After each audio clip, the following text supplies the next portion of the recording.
प्यारे बच्चों, आपका स्वागत है आपके अपने ही चैनल नेहा क्लासेस में।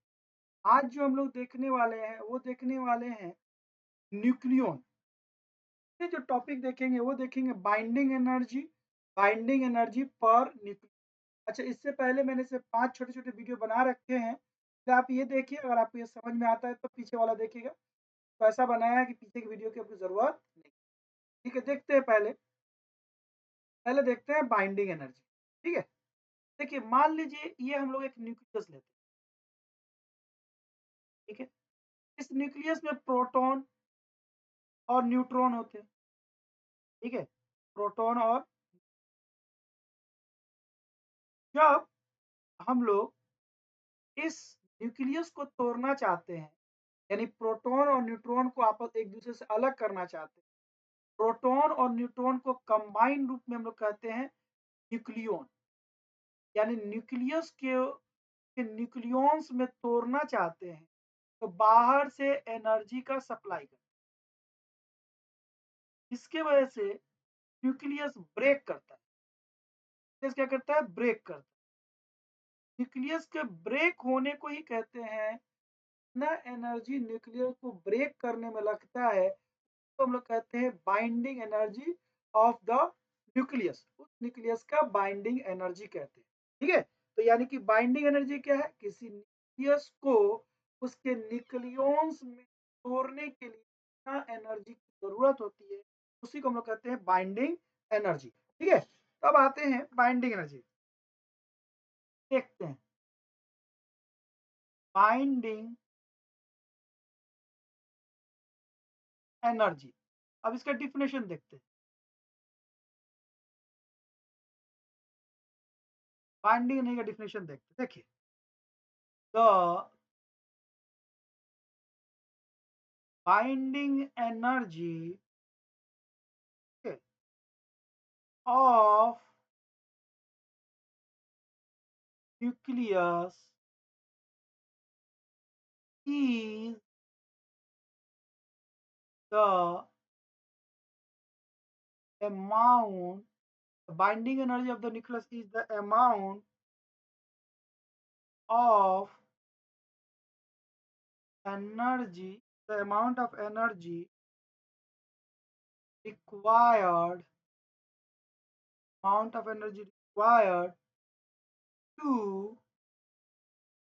separate, required to separate all, required to separate all nucleons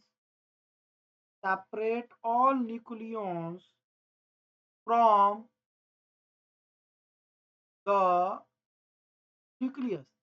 तो बाइंडिंग एनर्जी ऑफ न्यूक्लियंस क्या है कि न्यूक्लियस से उसके न्यूक्लियंस को सेपरेट करने के लिए जितना एनर्जी लगता है उसको बाइंडिंग एनर्जी पर न्यूक्लियन करते हैं एट इनफाइनाइट। यानी काफी लंबे दूरी तक उसको हटाना है एक दूसरे से। Infinite distance, infinite distance from from the nucleus. असल में infinite distance from the nucleus so that so that they may not they may not interact they may not interact each other at rest। Binding energy per nucleon क्या है? किसी nucleus को तोड़ने में, इसमें keyword क्या क्या है कि न्यूक्लियस को तोड़ने के लिए जितना एनर्जी चाहिए, ठीक है, उसको कहते हैं बाइंडिंग एनर्जी पर न्यूक्लियन। उस न्यूक्लियन को इनफाइनाइट डिस्टेंस तक ले जाना है ताकि वो एक दूसरे से इंटरेक्ट ना कर पाए। तो इसमें क्या क्या है? अमाउंट ऑफ एनर्जी कीवर्ड है। ठीक है? Require amount of energy, separate all nucleons, infinite distance, interact, not interact to each other. तो ये है बाइंडिंग एनर्जी पर न्यूक्लियन का जो क्या है, ये है सॉरी बाइंडिंग एनर्जी का definition. Binding energy per nucleon, binding energy का डिफिनेशन। ठीक है? तो ये हुआ बाइंडिंग एनर्जी का डिफिनेशन। अब बाइंडिंग एनर्जी क्यों आता है किसी के पास, इसके बारे में पढ़ेंगे और हम लोग देखेंगे बाइंडिंग एनर्जी तो कैलकुलेशन कैसे करते हैं। देखिए, पकड़िए कि एक न्यूक्लियस बन रहा है। मान लीजिए न्यूक्लियस जो बन रहा है वो कैसे बन रहा है उसके बारे में हम लोग बात करने की कोशिश कर रहे हैं कि न्यूक्लियस कैसे बन रहा है। ठीक है, जस्ट इसको रैप कर दूंगा। ठीक है, देखते हैं न्यूक्लियस कैसे हो रहा है। ठीक है, देखते हैं। मानिए कि ये एक न्यूक्लियस, ठीक है, इस न्यूक्लियस में प्रोटॉन होंगे, न्यूट्रॉन होंगे, ऐसे और भी प्रोटॉन होंगे और न्यूट्रॉन होंगे। इस न्यूक्लियस में जो प्रोटॉन होते हैं, ठीक है, उनका नंबर को हम लोग कहते हैं एटॉमिक नंबर। मान लेते हैं एटॉमिक नंबर। एटॉमिक नंबर मतलब तो हम लोग बेसिकली दिखाते हैं जेड से, मतलब number of proton, number of proton. कोई दिक्कत की बात नहीं। फिर इसमें जो एक होता है मास नंबर, मास मास नंबर का मतलब होता है वो ए से दिखाते हैं ये number of proton plus number of neutron होता है। तो इसलिए अगर हमको नंबर ऑफ न्यूट्रॉन निकालना होगा, नंबर ऑफ न्यूट्रॉन एन, ये मास नंबर माइनस एटॉमिक नंबर कर देंगे तो नंबर ऑफ न्यूट्रॉन निकल। ओके, अच्छा। अब हम लोग जानते हैं कि एक प्रोटॉन का मास हम लोग मान लेते हैं, एक प्रोटॉन का मास है एम ए। तो एम पी, एक प्रोटॉन का मास क्या मान लेते हैं एम पी। ठीक है, तो टोटल जेड प्रोटॉन का मास कितना हो जाएगा, टोटल प्रोटॉन का मास हो जाएगा एम पी और आगे में जेड। ठीक है, तो टोटल मास ऑफ प्रोटॉन, और एक प्रोटॉन का मास कितना है, mass of one proton M P. Total proton कितना है जेड, एक का है एम पी, टोटल का हो जाएगा एम पी इंटू जेड। ठीक है, अब मानते हैं mass of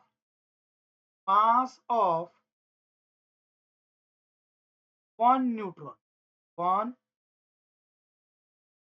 neutron, mass of one neutron कितना है, मान लेते हैं एम एन। तो mass of total neutron, mass of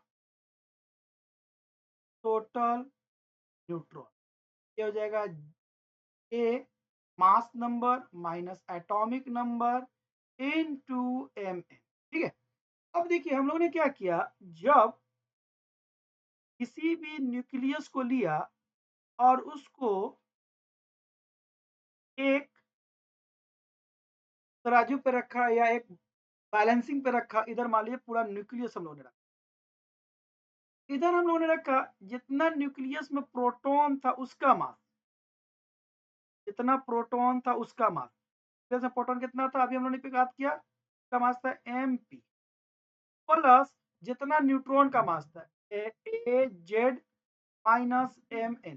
तो हम लोगों ने देखा ना कि ये मास जो है ज्यादा है, जबकि इसी से न्यूक्लियस बना है, तो दोनों का तो बराबर होना चाहिए था, और दोनों बराबर नहीं है। ये मास जो है इंडिविजुअल न्यूक्लियस का मास, इंडिविजुअल न्यूक्लियस का मास, न्यूक्लियस मास लेस है, और वो जिस नंबर ऑफ प्रोटॉन से बना है उसका मास मोर है। ऐसे कैसे हुआ कि मैं जितने न्यूक्लियर जितने नंबर लोगों से मिलकर बना हूं उनके सबका मास जोड़ा जाए और मेरा मास देखा जाए तो मेरा मास उससे कम होगा। ये मास कहाँ गया, ये मास न्यूक्लियस को जो मास में कमी हुआ उसी को हम लोग कह रहे हैं मास डिफेक्ट। हम लोग क्या कह रहे हैं, मास डिफेक्ट। और ये मास डिफेक्ट ही है, यही एनर्जी में कन्वर्ट हुआ है, E is equal to M C square. ये जो एनर्जी में कन्वर्ट हुआ है यही एनर्जी न्यूक्लियस को बाइंड करके रखने में काम करता है। तो हम लोग कह सकते हैं बाइंडिंग एनर्जी, क्योंकि जितना ताकत से बॉन्ड रहेगा, बाइंड रहेगा, उतनी ही ताकत आप उतनी ही एनर्जी देकर आप उसको तोड़ पाइएगा। तो क्या हुआ एक्चुअली में, आप देख रहे हैं कि जितना न्यूक्लियस का मास है के रिस्पेक्ट में जो है हमारा नंबर ऑफ प्रोटॉन और नंबर ऑफ न्यूट्रॉन का जो मास है वो ज्यादा है, जबकि होना तो चाहिए था बराबर। तो ज्यादा क्यों हो गया? क्योंकि कुछ मास जो था न्यूक्लियस को बाइंड करके रखने में खर्च हो जाता है। जो मास न्यूक्लियस को बाइंड करके रखने में खर्च हो जाता है E is equal to M C square, उसी मास को हम लोग कहते हैं मास डिफेक्ट। तो यहाँ पे हम लोगों ने मास डिफेक्ट का भी एक डिफिनेशन देखा, जो मैंने प्रीवियस वीडियो में भी इसको बारे में बात किया था। तो इसी को हम लोग क्या कहते हैं? Mass defect. समझ में आ रहा? ये हो गया हमारा मास डिफेक्ट। अब इस मास डिफेक्ट की वजह से ही वो क्या हुआ है, न्यूक्लियस को जो हुआ है वो बेसिकली क्या हुआ है, न्यूक्लियस को एनर्जी मिला है, जो न्यूक्लियस को नंबर ऑफ प्रोटॉन और न्यूट्रॉन को बांध के रखने में मदद कर रहा है, और इसको दुनिया का सबसे हाईएस्ट फोर्स दे रहा है, न्यूक्लियर फोर्स दे रहा है। बात समझ में आ रहा है? तो ये है न्यूक्लियर बाइंडिंग एनर्जी। ठीक है, तो बेसिकली हमारे पास एक नया वर्ड आया, क्या आया? Mass defect. मान लेते हैं हम लोग कि इंडिविजुअल न्यूक्लियस का मास जो है एम है, कैपिटल है। तो मास डिफेक्ट क्या कहलाएगा? Del M equal to mass of number of proton plus mass of number of neutron, mass of number of proton plus mass of number of total number of neutron minus individual nucleus का, ये कहलाया mass defect. यही mass defect हम लोगों को basically energy देगा, और इसी एनर्जी को E is equal to M C square से हम लोग यूज करेंगे, और वही कहलाएगा binding energy. E equal to mass defect into C square. यहाँ पे ये जो है एम जो है एम डेल एम जो है वो मास डिफेक्ट है, इसका वैल्यू हम लोगों ने ऊपर देखा कितना है फॉर्मूला के हिसाब से। और सी जो है ना, क्या है? Velocity of light in vacuum, velocity of light in vacuum, यानी सी का वैल्यू है 3 × 10⁸ मीटर पर सेकेंड। ठीक है, तो जितना ज्यादा मास डिफेक्ट होगा उतना ज्यादा उसको बाइंडिंग एनर्जी मिलेगा, कोई दिक्कत की बात नहीं। ठीक है, तो कहीं ना कहीं मास डिफेक्ट से बाइंडिंग एनर्जी मिलेगी। तो अगर हम लोग देखें बाइंडिंग एनर्जी को, तो E equal to mass defect Z M C plus A Z M N minus individual nucleus का mass into C S, this is called binding energy. ठीक है, तो ये है हमारा बाइंडिंग एनर्जी का जो है मैथमेटिकल फॉर्मूला, और ऊपर में बाइंडिंग एनर्जी का डिफिनेशन दिया। ठीक है, और बाइंडिंग एनर्जी को कैसे लाते हैं ये भी हम लोगों ने बात की। अच्छा, अगर हम लोग बात करें तो हम लोग चाहते हैं कि इसको क्या करें, इसको थोड़ा सा इजी करें। तो हम लोग जानते हैं कि अगर मास ए एम यू में हो तो एक एटॉमिक मास यूनिट का एनर्जी कितना होता है? Energy of one atomic mass unit, यानी कहने का मतलब कि M C square one atomic mass रख दे और इसका यूनिट, इसका वैल्यू निकाले, तो ये आता है 931 मेगा इलेक्ट्रॉन वोल्ट। यानी कि अगर हमारे पास वन एटॉमिक मास यूनिट है और उसको एनर्जी में कन्वर्ट करेंगे तो 931 मेगा इलेक्ट्रॉन वोल्ट का एनर्जी हम लोग को मिलेगा। कोई दिक्कत की बात नहीं है, समझ में आ रहा है? कोई दिक्कत की बात नहीं। तो अगर मैं इस मास को एएमयू में ले लूं, मास को एएमयू में ले लूं, तो मेरा बाइंडिंग एनर्जी क्या हो जाएगा? बाइंडिंग एनर्जी बेसिकली क्या हो जाएगा? इसको नंबर वन मान लेता हूं। ठीक है ना भाई, कोई दिक्कत की बात नहीं है, इसको हम नंबर वन मान लेते हैं। ठीक है, तो मेरा बाइंडिंग एनर्जी जो हो जाएगा ई इक्वल टू, क्योंकि यहाँ से अगर मैं सी का वैल्यू निकालूं, सी का वैल्यू कुछ ऐसा निकलेगा सी स्क्वायर का। ठीक है, तो यहाँ से अगर हम लोग ऐसे करते हैं, सी को छोड़ देते हैं, बस डायरेक्ट इसको ले लेते हैं, Z M P plus A minus Z M N minus M into 931 mega electron volt. ठीक है, यानी दूसरी भाषा में कह सकते हैं कि मास डिफेक्ट को 931 मेगा इलेक्ट्रॉन वोल्ट से मल्टीपल कर देंगे तो हम लोग को बाइंडिंग एनर्जी मिल जाएगा। क्या मिल जाएगा? बाइंडिंग एनर्जी मिल जाएगा। अच्छा, ये अगर हम लोगों ने उसके मास डिफेक्ट को 900 से मिल गया तो हमारा binding energy mega electron volt में मिल जाएगा। कोई दिक्कत की जरूरत नहीं, डायरेक्ट उसको कन्वर्ट कर सकते हैं। अब देखो, बाइंडिंग एनर्जी जितना ज्यादा होगा, बाइंडिंग एनर्जी मोर मास इफेक्ट मोर। बाइंडिंग एनर्जी जितना ज्यादा होगा न्यूक्लियस को तोड़ने के लिए, उतना ज्यादा आपको एनर्जी की देने की जरूरत पड़ेगी। बाइंडिंग एनर्जी मोर, न्यूक्लियर ज्यादा स्टेबल होगा, न्यूक्लियर मोर। तो इस तरह से हम लोगों ने देखा कि न्यूक्लियस को बांध के रखने वाले एनर्जी को हम लोग कहते हैं बाइंडिंग एनर्जी, या न्यूक्लियस को तोड़ने के लिए जो एनर्जी का सप्लाई करते हैं उसके न्यूक्लियन में, उसी को कहते हैं बाइंडिंग, क्या बोलते हैं, उसी को हम लोग बोलते हैं हम लोग की बाइंडिंग एनर्जी। ठीक है, तो ये हुआ बाइंडिंग एनर्जी का हम लोगों का एक क्या होता है ओवरऑल डिफिनेशन। ठीक है, अगर हम लोग बात करें बाइंडिंग एनर्जी पे एक क्वेश्चन देखने की कोशिश करें, कि हम लोग बाइंडिंग एनर्जी पे क्वेश्चन देखने की कोशिश करें, तो देखते हैं क्वेश्चन है, हम लोग देखने की कोशिश करते हैं बाइंडिंग एनर्जी, मास डिफेक्ट, ये सब क्वेश्चन देखने की कोशिश करते हैं।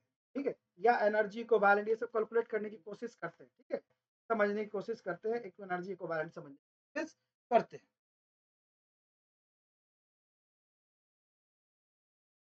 जैसे एक क्वेश्चन हम लोग ले लेते हैं, क्वेश्चन ले लेते हैं, क्वेश्चन ले लेते हैं, calculate calculate the binding energy of oxygen 816 in atomic number 8 mass number 6 nucleus, okay, given given में क्या दिया है, mass of oxygen net, यानी कि उसके न्यूक्लियस का मास दे दिया, ये दे दिया है 15.999 15.99 59 नहीं है 15.994 994 919 एटॉमिक मास यूनिट। याद रखेंगे एटॉमिक मास यूनिट में रहेगा तभी 931 वाला फॉर्मूला लगा पाएंगे। ठीक है, मास ऑफ प्रोटॉन हम डायरेक्ट लिख देते हैं MP, mass of proton 1.00785 atomic mass unit. Mass of neutron लगा देते हैं, ये हो जाता है 1.008 एटॉमिक मास यूनिट। ठीक है, कोई दिक्कत की बात नहीं। हम इसको सॉल्यूशन करते हैं, हमको निकालना है बाइंडिंग एनर्जी। सबसे पहले निकालते हैं कि इसमें नंबर ऑफ प्रोटॉन, यानी कहने का मतलब मास ड्यू टू इसके न्यूक्लियन की वजह से, यानी कि बेसिकली हम लोग इसका मास निकालना चाहते हैं, मास डिफेक्ट हम कर सकते हैं मास डिफेक्ट। तो मास डिफेक्ट डेल एम कितना होगा, हम लोगों ने पढ़ा अभी, Z M P plus A minus Z M N minus. ठीक है, यहाँ पे जेड कितना, जेड मतलब कि क्या, आपका एटॉमिक नंबर, यहाँ पे एटॉमिक नंबर कितना है 8, अब रख दिया एटॉमिक नंबर 8। ठीक है, आपका एटॉमिक नंबर 8 आएगा, 8। नंबर ऑफ प्रोटॉन कितना, सॉरी एक प्रोटॉन का मास कितना है 1.00785 प्लस मास नंबर इसका कितना है 16 माइनस 8, और number of neutron sorry, 1 neutron का मास कितना है एएमयू में?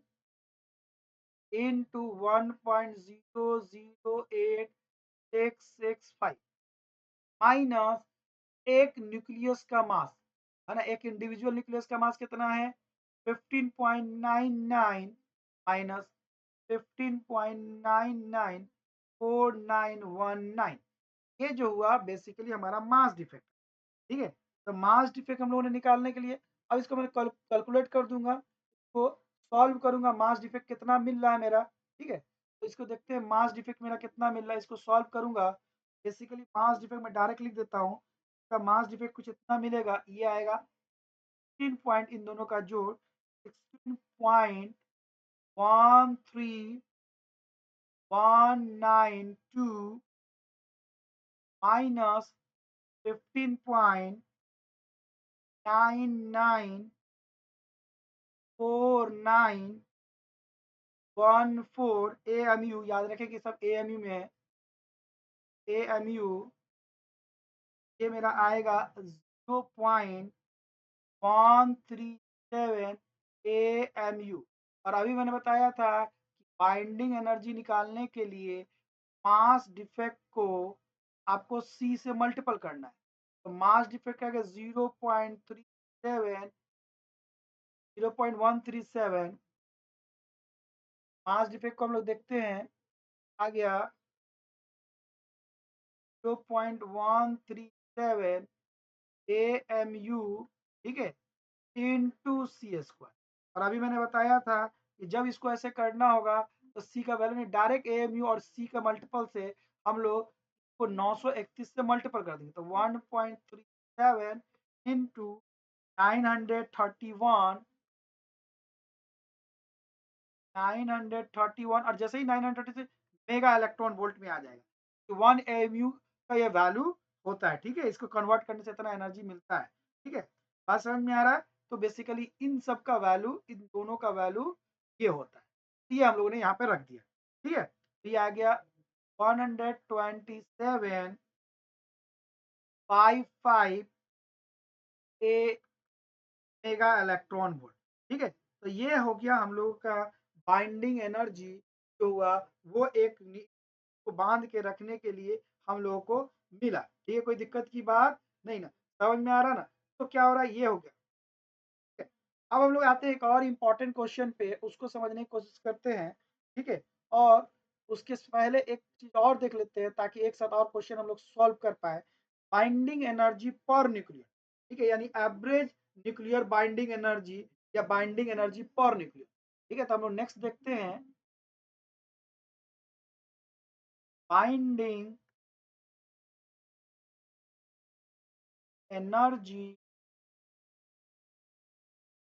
Per nucleon. अभी मैंने बताया था कि न्यूक्लियन क्या है, मैंने बताया था कि न्यूक्लियस में जितने प्रोटॉन और न्यूट्रॉन सब है उनको मिलाकर हम लोग कहते हैं न्यूक्लियन। क्या कहते हैं? न्यूक्लियन। ठीक है, तो बेसिकली इसको मिलाकर ही हम लोग क्या कहते हैं? न्यूक्लियन। न्यूक्लियन का मतलब होता है कि प्रोटॉन एंड न्यूट्रॉन, तो इसी को हम लोग कहते हैं न्यूक्लियन। ठीक है, इसी को दूसरी भाषा में कह सकते हैं मास नंबर। ठीक है, तो जब हम लोग बाइंडिंग एनर्जी को के मास नंबर से डिवाइड कर देंगे तो हम लोग को पता चलेगा कि एक प्रोटॉन को बांध के रखने के लिए कितना एनर्जी चाहिए, या एक न्यूट्रॉन को बांध के रखने के लिए कितना एनर्जी चाहिए, या न्यूट्रॉन और प्रोटॉन के एक एवरेज न्यूट्रॉन और प्रोटॉन को बांध के रखने के लिए कितना एनर्जी चाहिए। एवरेज होता है, एवरेज एक न्यूट्रॉन और प्रोटॉन को बांध के रखने के लिए कितना एनर्जी चाहिए, उसी को हम लोग कह रहे हैं बाइंडिंग एनर्जी पर न्यूक्लियन। तो बाइंडिंग एनर्जी को जब उसके मास नंबर से डिवाइड कर देते हैं उसी को कहते हैं बाइंडिंग एनर्जी पर न्यूक्लियन। यानी एक न्यूक्लियन को बांध के रखने के लिए एवरेज कितनी एनर्जी की जरूरत होती है, तो उसी को कहते हैं बाइंडिंग एनर्जी पर न्यूक्लियन। ठीक है, तो देखिए the ratio of total binding energy, जब total binding energy of nucleus to total number of nucleon total number of nucleons is defined as binding energy per nucleon, binding energy per nucleon. ठीक है, तो ये हो गया binding energy per nucleon, यानी binding energy per nucleon का मतलब होता है, पर न्यूक्लियन का मतलब होता है binding energy divided by atomic mass number. ठीक है, तो ये हो गया बाइंडिंग एनर्जी पर न्यूक्लियन का डिफिनेशन। ठीक है, मुझे लग रहा है कि आपको ये बात समझ में है। दूसरी भाषा में हम लोग ऐसे भी कह सकते हैं, ऐसे भी कह सकते हैं द एवरेज, चूंकि ये एवरेज है, बाइंडिंग एनर्जी पर न्यूक्लियन, एक न्यूक्लियन के पास कितना एनर्जी है, चाहे एक न्यूक्लियन को तोड़ने के लिए कितना एनर्जी चाहिए, यानी एक प्रोटॉन या एक न्यूट्रॉन को निकालने के लिए कितना एनर्जी चाहिए, उसी का एवरेज होता है binding energy per nucleon. The average the average energy required to release nucleon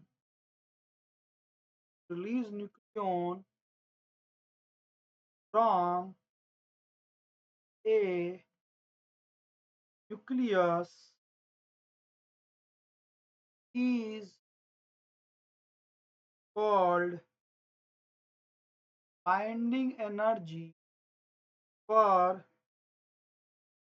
nucleons, यानी एक न्यूक्लियंस को, यानी एक प्रोटॉन या एक न्यूट्रॉन को से बाहर निकालने के लिए जितना एवरेज एनर्जी की जरूरत होती है, उसी को हम लोग कहते हैं बाइंडिंग एनर्जी पर न्यूक्लियन। ठीक है, अब हम लोग इस पे नॉमरिकल कुछ देखते हैं और उस नॉमरिकल को समझने की कोशिश करते हैं और जानने की कोशिश करते हैं। ठीक है, तो अब हम लोग इस पे कुछ नॉमरिकल देखते हैं। उसके बाद एक क्वेश्चन है, बहुत अच्छा क्वेश्चन है, समझने की कोशिश करते हैं। अच्छा क्वेश्चन है, calculate calculate binding energy of fluorine 1735, यानी atomic number 17, mass number 135, and iron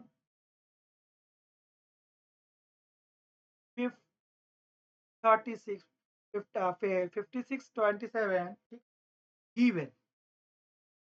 फिर में क्या क्या दिया है मैं शॉर्ट में लिख देता हूँ। Mass of mass of chlorine 3570, यानी क्लोरीन के न्यूक्लियस का मास। ठीक है, मैं इसको ऐसे लिख देता हूँ, ये मैं अपने मन से लिखा, एम न्यूक्लियस का, क्लोरीन के न्यूक्लियस का मास 34.980 atomic mass unit. Mass of iron, यानी आयरन के न्यूक्लियस का मास 2657, मैं इसको एम एफ ई लिख देता हूँ, अपने यू नेक्स्ट में करूँगा 55.934932। एक बात याद रखेंगे, सब एटॉमिक मास यूनिट में है, एनर्जी बदलने के लिए 931 से इसको मल्टीपल आप कर दीजिए। और मास ऑफ प्रोटॉन को मैं लिख देता हूँ एम पी, एक प्रोटॉन का mass M 1.007825 atomic mass unit. Mass of neutron, ये लिख देता हूँ, ये हमारे पास है 1.00865 एटॉमिक मास यूनिट। ठीक है, ये दिया हुआ है हम लोग को। ठीक है, कोई दिक्कत की बात नहीं। ठीक है, मैं थोड़ा सा नीचे आता हूँ। ठीक है, यूज करूंगा, पहले मैं इधर लिख देता हूँ,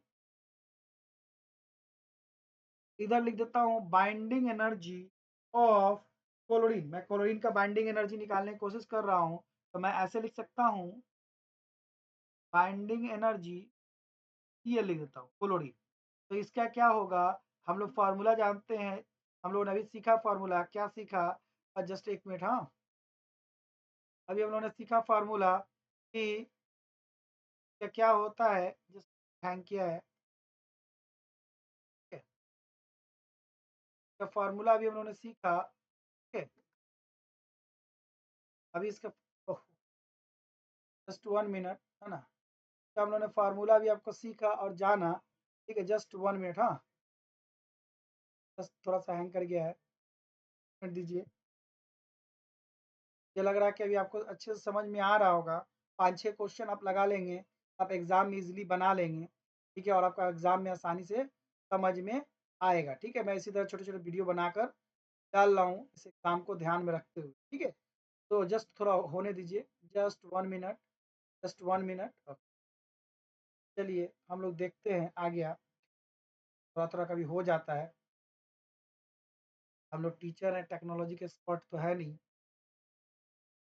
तो अगर हम लोग देखें, बाइंडिंग एनर्जी ऑफ क्लोरीन, तो क्लोरीन का बाइंडिंग एनर्जी कैसे निकालेंगे? मास डिफेक्ट, यानी Z M P plus A minus Z M N minus nucleus का मास इन, यही तो होगा। इसी तरह बाइंडिंग एनर्जी